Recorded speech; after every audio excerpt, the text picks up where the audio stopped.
Hello दोस्तों, welcome to my channel. I know कि काफी टाइम के बाद एक और वीडियो ला रहा हूं मैं, जबकि मैंने इससे पहले कहा था कि वीडियोस जल्दी आएंगे। यकीन मानिए दोस्तों, मैं कोशिश तो करता हूं, पर मेरी पिछले वीडियो पे इतने सारे व्यूज जो आए थे, उसी के चलते बहुत से कमेंट्स भी आए थे। तो इस वीडियो की स्क्रिप्ट मैंने ऑलमोस्ट 4 बार लिखा और डिलीट किया एंड फाइनली ये तैयार है। तो जैसे कि काफी कमेंट्स में मैंने पढ़ा कि ऑडियंस से बात करना वीडियो से पहले इज ए फालतू बकबक। तो समय ना जाया करते हुए आपको मैं पहले ही बता दूं कि आप अगर सिर्फ और सिर्फ मूवी का स्टोरी सुनने आए हो तो ये आपके स्क्रीन पे दिख रही टाइम पे क्लिक करके चले जाएं। वहां से मूवी का नरेशन शुरू होता है। बाकी आज का मूवी विशेष थोड़ा बेचीता है और थोड़ा रिलीजियस एंगल भी लेता है। फिर भी मूवी शुरू करने से पहले मैं 2 चीजें बहुत क्लियर कर देना चाहता हूँ। फर्स्ट, मैं इस मूवी का एक्सप्लेनेशन और एनालिसिस के दौरान किसी रिलीजन को डिफेम या किसी रिलीजन का रिलीजियस भावनाओं को ठेस पहुंचाना नहीं चाहता। मैं स्टोरी और उसके एनालिसिस को वैसे भी प्रेजेंट कर ही रहा हूँ जैसा कि मूवी में दिखाया गया है। दूसरी बात उन महात्माओं के लिए जो बस मूवी का स्टोरी सुनने चले आते हैं, भाई साहब आप गलत चैनल पे आ गए हो। हम यहाँ मूवी का स्टोरी जरूर जानेंगे और उसे एनालिसिस करेंगे, कुछ बेहतरीन मूवी मेकिंग टेक्निक्स समझने के लिए और कुछ जिंदगी के नुस्खे सीखने के लिए। बस स्टोरी ही जानना है तो विकिपीडिया पढ़ लीजिए, या फिर बहुत से चैनल्स है जो मूवी का स्टोरी विकिपीडिया से ट्रांसलेट करके वीडियो पे सुनाते हैं, उनको देखिए, या फिर सबसे बेहतरीन जाके मूवी ही देख लीजिए। तो मूवी का नाम है एक्सोडस गॉड्स एंड किंग्स। ये बाइबल का एक मशहूर किस्सा है जिसको मूवी में दिखाई गई है। इस मूवी को डायरेक्ट किया है रिडली स्कॉट ने और इसमें एक्टर्स क्रिश्चियन बेल हैं, जिन्होंने डार्क नाइट मूवी सीरीज में डार्क नाइट यानी बैटमैन का रोल प्ले किया था, और जोएल एडगर्टन जो एंटी हीरो का कैरेक्टर प्ले कर रहे हैं। तो इस मूवी को समझने के लिए हमें थोड़ा बैक स्टोरी जानना जरूरी है। बैक स्टोरी यानी थोड़ा पीछे जाना पड़ेगा। कितना पीछे? यूं कि ये बाइबलिकल स्टोरी है तो बाइबल के हिसाब से एब्राहम से शुरू करेंगे। घबराइए नहीं दोस्तों, मैंने यहाँ इजी एक्सप्लेनेशन का मीडियम यूज किया है और एकदम ब्रीफ में आपको समझाते हुए कुछ ही समय में मैं मूवी तक पहुंच जाऊंगा। तो शुरू करते हैं पहले मूवी का बैक स्टोरी।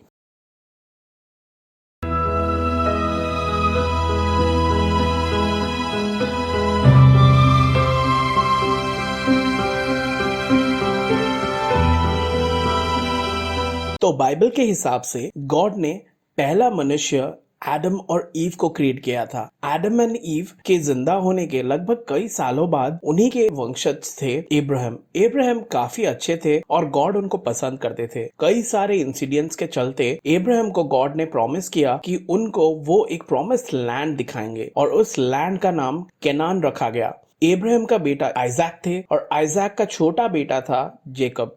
अब जेकब के 2 वाइफ्स थे, लेया और रेचल, और उनके 12 बेटे थे। इन्हीं 12 बेटों पे इजराइल के 12 ट्राइब्स नेम्ड हैं। तो चलते हैं कहानी पे। जेकब तब बुढ़े हो गए थे और वो अपने दोनों छोटे बेटे यानी 11th और 12th बच्चे जोसेफ और बेंजामिन को बहुत प्यार करते थे। इससे उनके बाकी 10 बेटे जलते थे। दोस्तों ध्यान रखिए, ये सारी वाकया केनान में हो रही है। तो एक दिन जोसेफ जो जेकब के 11th बेटे थे, उनके खिलाफ उनके बाकी 10 भाई प्लान करते हैं और उन्हें मिस्र यानी उस समय का इजिप्ट के कुछ व्यापारियों को बेच देते हैं। ये इजिप्ट के व्यापारी जोसेफ को लेके इजिप्ट में वहां के राजा, जिनको फारो कहा जाता था, उनके दरबान को बेच देते हैं। यहाँ जोसेफ के खिलाफ उन दरबान की वाइफ कंप्लेन करती है और उन्हें जेल किया जाता है। वहीं जेल में जोसेफ फारो के शेफ और स्टीवर्ड से मिलते हैं और उन्हें मदद करते हैं। कुछ सालों बाद फारो को हेल्प करने के लिए वो स्टीवर्ड जोसेफ को बुलाता है। जोसेफ फारो को और इजिप्ट को हेल्प करते हैं। फिर फारो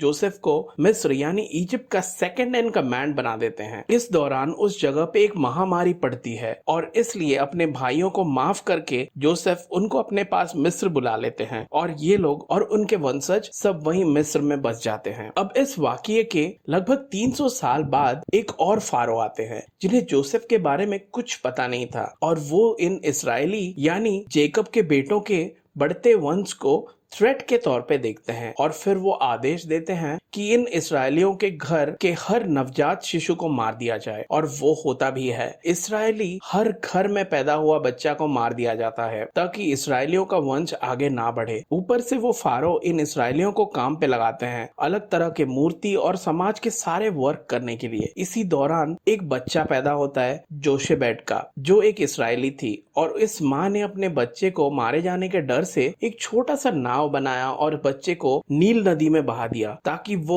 उसको कोई पाए और उसकी देखभाल करे और वो मारा ना जाए। संजोग से ये बच्चा जाके मिलता है फारो की बेटी को, जो उस वक्त नदी में नहा रही थी। वो उस बच्चे को गोद लेती है और उसका नाम मोजेस रखती है। मोजेस वहीं राज परिवार में फारो का बेटा बन के बड़ा होता है, और इसी मोजेस का कहानी आगे हमें मूवी में दिखाई गई है। तो ये था बैक स्टोरी, और अगर आपने बैक स्टोरी स्किप कर दी तो आपको इस मूवी के काफी इंसिडेंट्स नहीं समझ आएंगे। तो फाइनली चलते हैं मूवी पे। मूवी के स्टार्टिंग में हम दो भाइयों को देखते हैं एक युद्ध की तैयारी करते हुए। जैसे आपने बैक स्टोरी में जाना, फारो की बेटी ने मोजेस को पाला था, तो मोजेस राज घराने में बड़े होते हैं और फारो का बेटा और मोजेस दोनों भाइयों के जैसे रहते हैं। युद्ध में जाने से पहले एक पुरानी मिस्र के रिवाज के तौर पे वो एक हेड प्रीस्टेस यानी प्रधान पुजारी को बुलाते हैं। वो एक मिस्र की पुरानी प्रथा के तौर पे एक एनिमल के इंटेस्टाइन्स को काट के एक भविष्यवाणी सुनाती है। दोस्तों, ये जो प्रथा है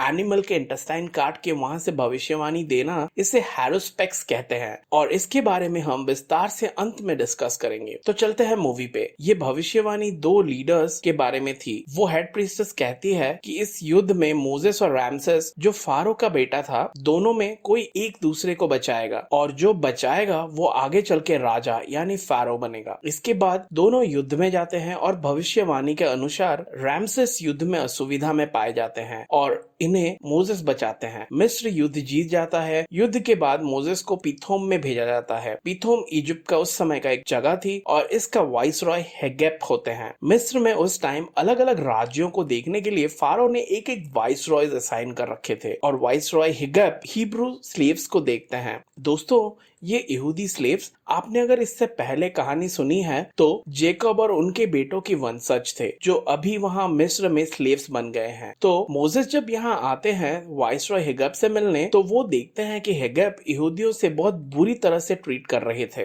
वो इसी दौरान एक स्लेव जोशुआ को देखते हैं जिन्हें मारा जा रहा होता है। मोजेस जोशुआ को उस मार से बचाते हैं। मोजेस को उन यहूदियों का कंडीशन पे तरस आता है। इसी दौरान मोजेस नून से मिलते हैं। नून यहूदियों में एक प्रमुख लीडर होते हैं उस समय। नून काफी बूढ़े हो गए थे और नून ने मोजेस को उनकी असली कहानी बताते हैं, यानी उसकी अपनी वंश की सच्चाई बताते हैं कि मोजेस एक्चुअली एक यहूदी है और उनको फारो की बेटी ने अडॉप्ट किया था। इस सच्चाई से मोजेस चौंक जाते हैं और वहां से गुस्से से चले जाते हैं। लेकिन इस दौरान कुछ यहूदी ये कॉन्वर्सेशन सुन लेते हैं और उसे जाके हेगेप को बता देते हैं, जिससे हेगेप को भी पता चल जाता है कि मोजेस दरअसल एक यहूदी है। इस वाकया के कुछ सालों बाद फारो सेटी का देहांत हो जाता है। सेटी के बाद अगला फारो रैमसेस बनते हैं। हेगेप इस समय जाके उन्हें बता देता है कि मोजेस एक्चुअली यहूदी है और उनको अडॉप्ट किया गया है। रैमसेस शुरू में इस चीज को विश्वास तो नहीं करते, पर अपनी बहन मिरियम को यानी फारो की बेटी को, जिसने मोजेस को अडॉप्ट किया था, उसको पूछते हैं तो वो सच बता देती है। इस समय सब फारो को परामर्श देते हैं कि वो मोजेस को मार दें, पर यहाँ फारो फिर भी कन्विंस नहीं थे, या फिर हमें लगता है कि फारो इमोशनल थे क्योंकि रैमसेस और मोजेस दोनों एक साथ पड़े हुए थे। तो इसलिए रैमसेस मोजेस को अपने राज्य से बहिष्कार कर देते हैं। मोजेस मिस्र से चले जाते हैं।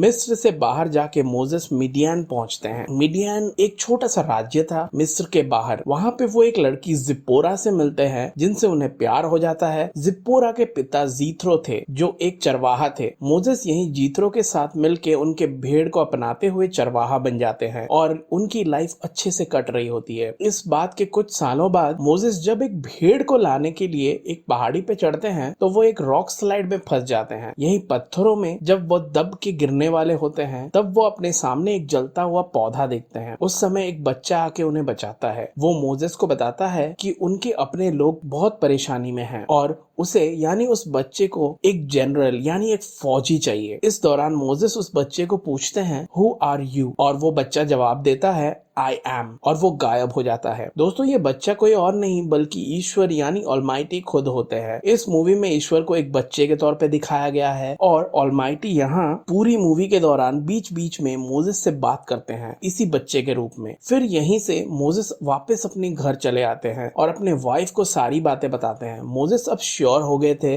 कि ऑलमाइटी ने उनके लिए एक और फ्यूचर का रास्ता चुना है और उन्हें अब मिस्र जाना पड़ेगा। वो अपनी इस इच्छा को अपने वाइफ को बताते हैं, जो शुरू में नाराज तो होती है पर बाद में मान जाती है। फिर यहीं मोजेस अपनी फैमिली से अलविदा कह के मिस्र की ओर चले आते हैं। मिस्र में पहुंच के मोजेस नून और उनका बेटा जोशुआ से मिलते हैं। वो अब पहली बार अपना सगा भाई एरोन से भी मिलते हैं और अब आगे जाके मोजेस रैमसेस से मिलते हैं और रैमसेस को डिमांड करते हैं कि यहूदियों को छोड़ दिया जाए उनके देश में वापस लौटने के लिए, क्योंकि वो यहाँ सड़ रहे हैं और उनके साथ बहुत बुरा बर्ताव किया जा रहा है। रैमसेस इससे राजी नहीं होते। रैमसेस का कहना था कि यहूदियों को छोड़ना नामुमकिन है, एटलीस्ट इकोनॉमिकली। उनके हिसाब से भले ही यहूदियों का संख्या बढ़ रही है, फिर भी वो इस मिस्र का इकोनॉमी का हिस्सा हैं। उनके जरिए मिस्र के बहुत मंदिर मूर्तियां बनाई जा रही है। राजा और वायसरॉय के घर पे ये लोग नौकर हैं। इनके जाने से मिस्र में अर्थव्यवस्था की हलचल हो जाएगी। यही मोजेस रैमसेस को मौत की धमकी देते हैं अगर उन्होंने यहूदियों को जाने नहीं दिया और वहां से चले जाते हैं।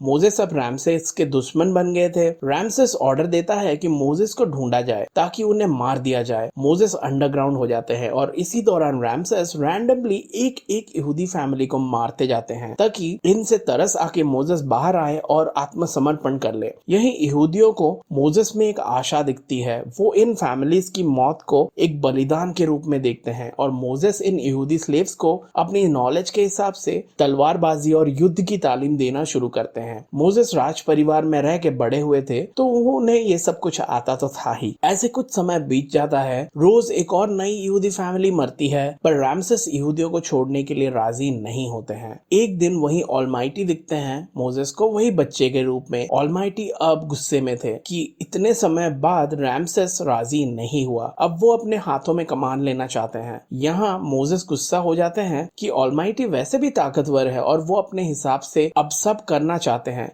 तो फिर उन्होंने यानी मोजेस को क्यों चुना और उनसे फैमिली से अलग क्यों किया। ऑलमाइटी यहाँ पे समझाते हैं कि उन्हें एक लीडर चाहिए जो लोगों के साथ रह के उनकी अगुवाई करे और इसके लिए उन्होंने मोजेस को चुना। और रही बात रैमसेस की, ऑलमाइटी कहते हैं कि for now you can watch. यहाँ दोस्तों शुरू होता है द इनफेमस 10 प्लेग्स। ये 10 प्लेग्स द ऑलमाइटी ने करवाए थे ताकि रैमसेस यहूदियों को छोड़ दे। पहला, शुरू में नदियों में क्रोकोडाइल्स और एलिगेटर्स भर जाते हैं। ये एलिगेटर्स और क्रोकोडाइल्स नदी में नावों को उल्टा कर देते हैं और उनमें बैठे लोगों को मार देते हैं। ये सारे मछलियों को भी मार देते हैं। इससे पूरा नदी खून से लाल हो जाता है और नदी के लाल होने से आगे से और भी वाइल्ड लाइफ और फिश मर जाते हैं।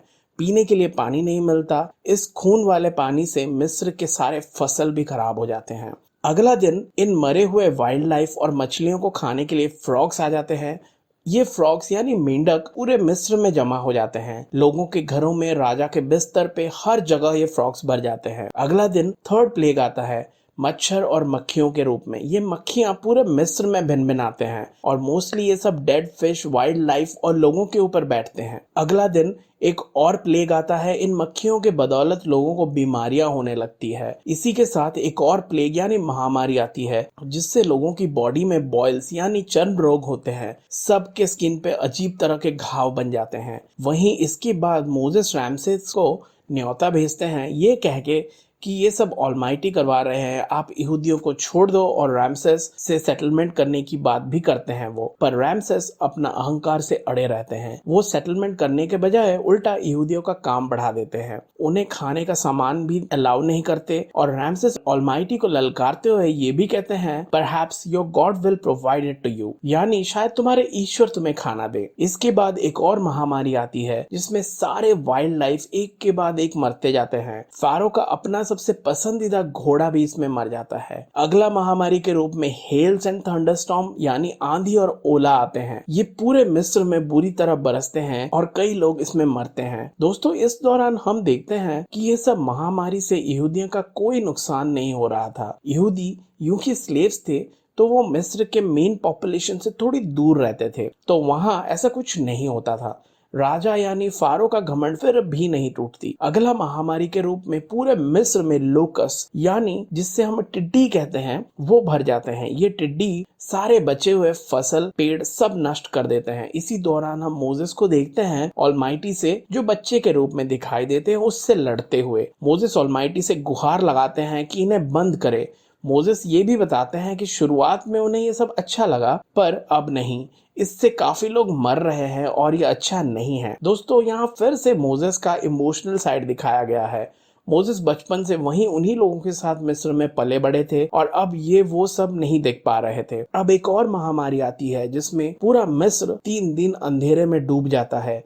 3 दिन तक सूरज नहीं आती और पूरा अंधेरा रहता है। मोजेस फिर से इस बार रैमसेस को चुपके से मिलने जाते हैं और उनको समझाने का कोशिश करते हैं, पर रैमसेस का घमंड अब तक नहीं टूटा। वो उल्टा कहते हैं कि अगर मोजेस के ऑलमाइटी महामारी ला रहे हैं तो मैं यानी रैमसेस यहूदियों पे एक महामारी लाएगा और वो ये होगा कि हर यहूदी का बच्चा को मारा जाएगा। मोजेस वहीं निराश होकर लौटते हैं और फिर ऑलमाइटी से मिलते हैं और उन्हें और कुछ समय मांगते हैं, पर ऑलमाइटी रैमसेस के घमंड और चेतावनी से गुस्सा थे और रैमसेस का उस धमकी को काउंटर करने के लिए एक फाइनल महामारी का ऐलान करते हैं। वो कहते हैं कि सारी यहूदियों को अपने एक पशु को बलि देना होगा और उसके रक्त से सारे यहूदी अपनी दरवाजा पेंट करे या फिर उस रक्त से अपने दरवाजे पे मार्क बनाए, क्योंकि उस रात हर वो घर जिसमें ये रक्त से सिंबल नहीं बनी है उस घर के फर्स्ट बॉर्न चाइल्ड यानी पहला जन्मा बच्चा या बेटा मारा जाएगा। मोजेस यहूदियों को वही आदेश देता है और उस रात सब यहूदी अपने दरवाजे पे रक्त का सिंबल पेंट करते हैं। अगला दिन हम देखते हैं कि पूरे मिस्र में रोना चालू है। सबके घर पे मौत का मातम था।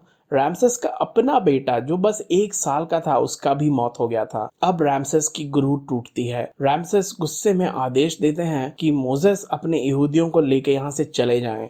मोजेस यहूदियों को फाइनली ऐलान करते हैं कि वो अपने जरूरी चीजों को लेके तुरंत निकले और इसे एक्सोडस कहा जाता है। एक्सोडस यानी निर्गमन, इसीलिए इस मूवी का नाम एक्सोडस है। खैर अब हम देखते हैं कि मोजेस लाखों यहूदियों को अगुवाई करके मिस्र से उन्हें ले जाते हैं। वो मिस्र के रेगिस्तान को पार करके रेड सी पहुंच जाते हैं। अब इन्हें रेड सी को क्रॉस करना है अपने प्रॉमिस लैंड पहुंचने के लिए।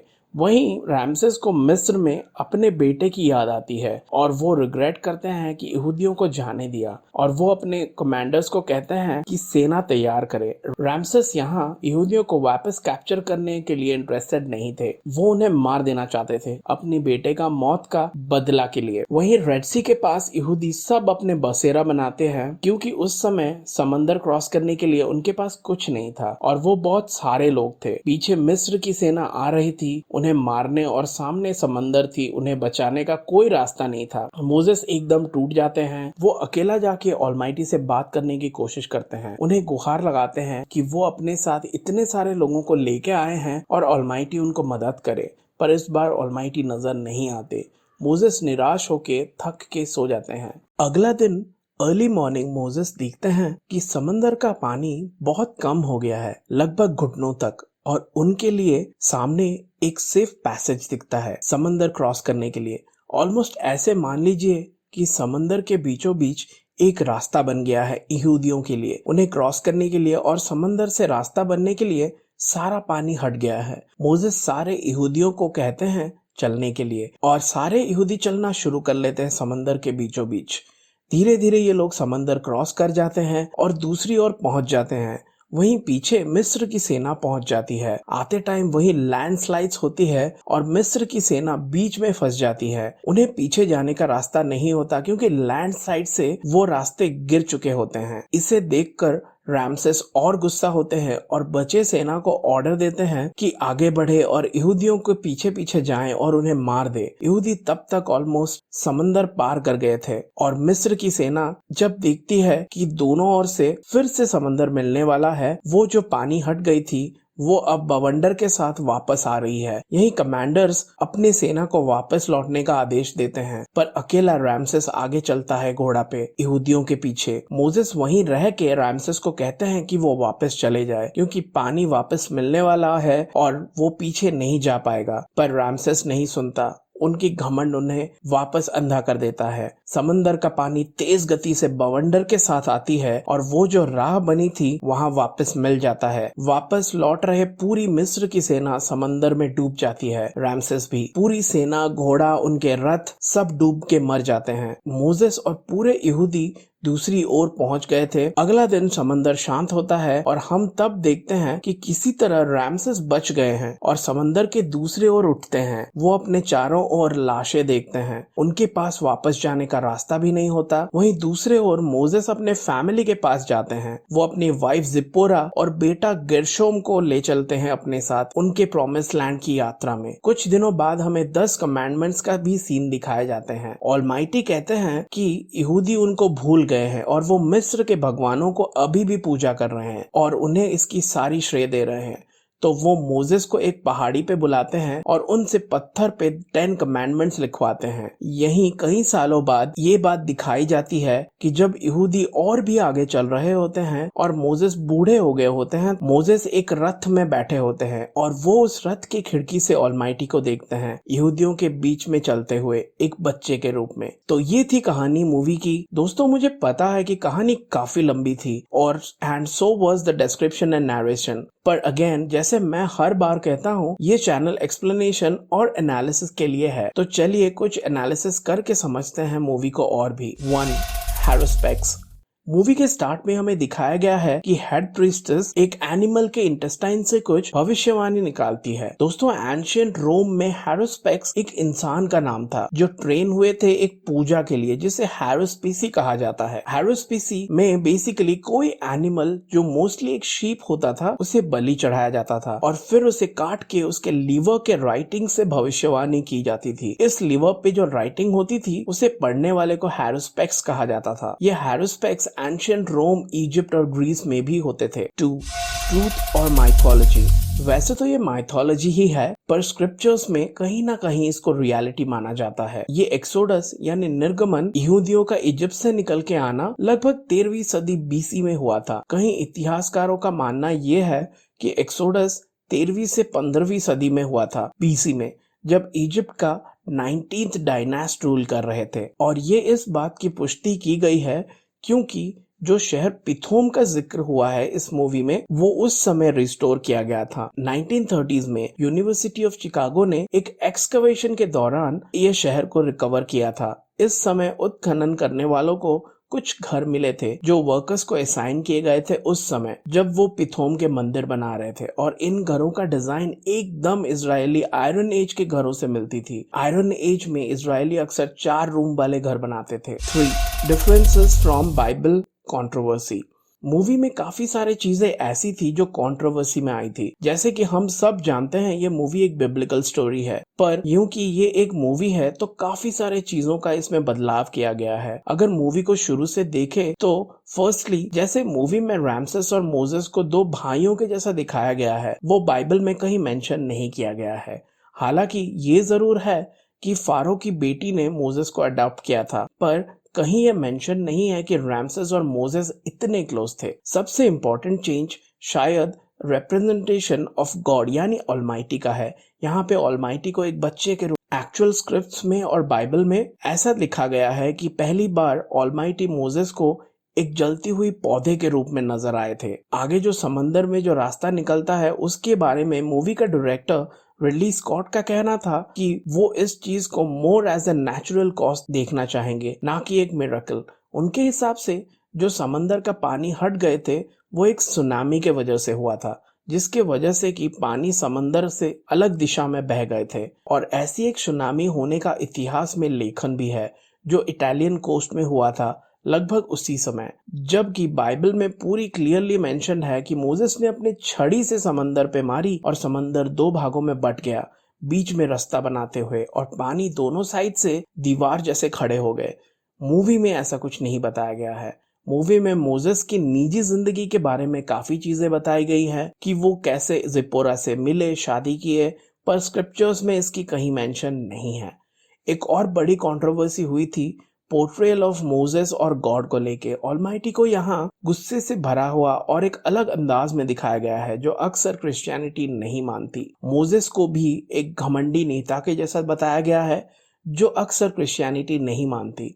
इन्हीं सब कंट्रोवर्सीज के चलते ये मूवी को इजिप्ट में रिलीज नहीं की गई थी और इसे वहां बैन किया गया था। इजिप्ट का एक कल्चर मिनिस्टर का कहना था कि मूवी में काफी हिस्टोरिकल इनएक्यूरेसीज हैं और मूवी ये इंडिकेट करती है कि इजिप्शियन पिरामिड्स बनाने में इजरायलियों का हाथ था। इस मूवी को यूएई में भी बैन किया गया था। उनका मानना था कि मूवी का हिस्टोरिकल रिप्रेजेंटेशन काफी गलत है और ये सिर्फ इस्लाम ही नहीं काफी और धर्मों के भावनाओं को ठेस पहुंचाती है। क्रिटिक्स ने मूवी को काफी नेगेटिव रिव्यूज भी दिया था, फिर भी ये मूवी लगभग 270 मिलियन कमा गई बॉक्स ऑफिस पे। ये मूवी मेरे हिसाब से एक एपिक है।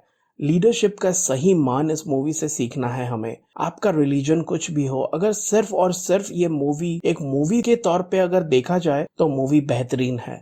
स्टोरी लाइन कभी कभी स्लो एंड फास्ट हो जाती है, पर आप मूवी का डार्कनेस को काफी पसंद करेंगे। और जो चेंजेस हुई है मूवीज में वो इसलिए किए गए हैं in terms of aesthetic values और मूवीज को रियलिस्टिक रखने के लिए। रही बात इस मूवी से कुछ सीखने की, तो आपको लीडरशिप और उसके चैलेंजेस के बारे में कई बातें समझ में आएंगी और एक नायाब तरीके से इस मूवी में घमंड की परिणाम को भी दिखाया गया है। तो दोस्तों, आई होप आपको ये मूवी नैरेशन, एक्सप्लेनेशन और एनालिसिस अच्छा लगा। आप अगर ये वीडियो पूरा अंत तक देखे हो तो मैं आपको तहे दिल से शुक्रिया करना चाहता हूँ। अगर आपने ये मूवी नहीं देखी है तो जरूर देखिए। इसकी हिंदी अवेलेबल है और ये मूवी इंग्लिश सब टाइटल्स के साथ नेटफ्लिक्स में अवेलेबल है। अगर आपको ये वीडियो पसंद आया तो जरूर लाइक करें और अगर पसंद नहीं आया तो बिल्कुल डिसलाइक करें और मुझे बताएं कि आपको क्या पसंद नहीं आई और मैं उसे सुधार करने की कोशिश करूंगा आगे की वीडियोस में। और मेरे इस चैनल को जरूर सब्सक्राइब कीजिए। मैं अक्सर ऐसे अलग अलग मूवीज के एनालिसिस, एक्सप्लेनेशन और अलग अलग जॉनर की स्टोरी नरेशन और बहुत से टॉपिक पे वीडियोस लाते रहता हूँ। Thank you and see you soon.